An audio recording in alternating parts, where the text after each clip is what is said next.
ఒక గ్రామంలో ఇద్దరు పిల్లలు ఉంటారు. ఒకరు ధనవంతుడు రిచ్ బాయ్, మరొకరు పేదవాడు పూర్ బాయ్.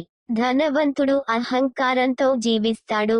అతనికి అన్నీ సులభంగా దొరుకుతాయి. పేదవాడు మాత్రం కష్టపడి చదువుకుంటూ నిజాయితీగా జీవిస్తాడు. ఒక రోజు స్కూల్లో టీచర్ ఒక పోటీ పెడతారు. జీవితంలో విజయానికి ముఖ్యమైనది ఏమిటి అని. ధనవంతుడు తన డబ్బు, సౌకర్యాల గురించి గొప్పగా చెబుతాడు. పేదవాడు మాత్రం కష్టం, నిజాయితీ, పట్టుదలే విజయానికి మూలం అని చెబుతాడు. కొన్ని సంవత్సరాల తరువాత పేదవాడు తన కష్టంతో మంచి స్థాయికి చేరుకుంటాడు.